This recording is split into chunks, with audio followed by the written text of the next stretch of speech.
അല്ല നിങ്ങളിപ്പോ എന്നോട് വരാൻ പറഞ്ഞിട്ട് ഇങ്ങനെ ഉണ്ടായിരുന്നല്ല എങ്ങനെ ഇതിപ്പോ എങ്ങനെ തീരുമാനിക്കേണ്ടത്? അതിനല്ലേ ഇപ്പൊ നിങ്ങളെന്നോട് വിളിച്ചേ. ഇതിലിപ്പോ എന്താ അത്ര തീരുമാനിക്കാന്? നമ്മൾ പറഞ്ഞ മാതിരി തന്നെ നിങ്ങൾക്കൊക്കെ 4 പവനും എനിക്ക് 5 പവനും. ഇപ്പൊ നമ്മളെല്ലാം ഒരു സ്കൂളിൽ തന്നെയല്ലേ പഠിപ്പിച്ചത്.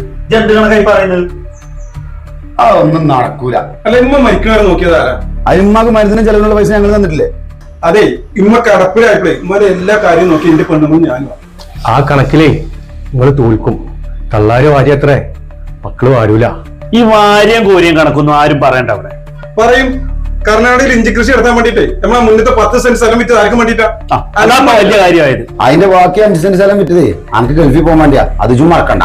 നിങ്ങൾ ഈ പഴയ കണക്കൊന്നും പറയണ്ട. എനിക്ക് 5 പവനം തന്നത് എനിക്ക് പതേ പറയാനുള്ളൂ. തരാം. ഉമ്മാന്റെ 14 കോഴിക്കടയിൽ ഓടേടെയൊക്കെ കുറെ പൈസ കൊടുക്കാണ്ട്.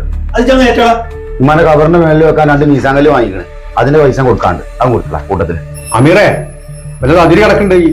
അല്ലെ ഈ അതിര് കിടക്കാൻ നിൽക്കണ്ടല്ലോ. അതിന്റെ മുന്നിൽ നിങ്ങൾ എന്താ വെച്ചാൽ തീരുമാനിക്കേ. നിങ്ങൾ ഇങ്ങനെ മുണ്ടാന്നിട്ട് എന്താ കാര്യം? സുലൈമാനെ മിണ്ടാതിരിക്കൽ കാര്യമുണ്ട്. എന്ത് കാര്യം?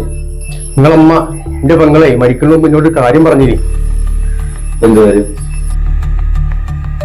അതാലോചിച്ച സങ്കടമുണ്ട്, ചിരിയും വരുന്നുണ്ട്. ഇന്ന് ഈ കാത്തുക്കണ ഈ പണ്ടല്ലേ, അത് സ്വർണ്ണല്ല.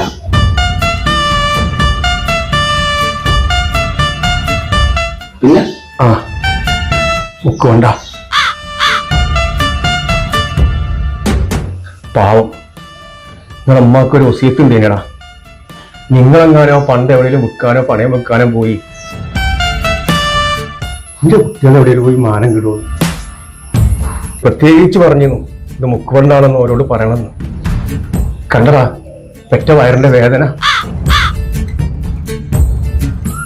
ചെങ്ങളെ കടിപിടി കണ്ടപ്പോ നിങ്ങൾ എന്ത് പണി കാണിച്ചു? അതന്നെ അതുങ്ങളെ സ്വഭാവം കൊണ്ടേ കാരം. ഏതായാലും ഞാൻ വന്ന കാര്യത്തിന് തീരുമാനമായല്ലോ. എന്റെ അച്ഛങ്ങൾ കാട്ടിക്കോളി. പിന്നെ ആ മീസാങ്കല്ലിന്റെ കാര്യം കോഴിക്കടയിൽ കൊടുക്കാത്ത കാര്യമൊക്കെ നിങ്ങളാണ് നോക്കുന്നത്.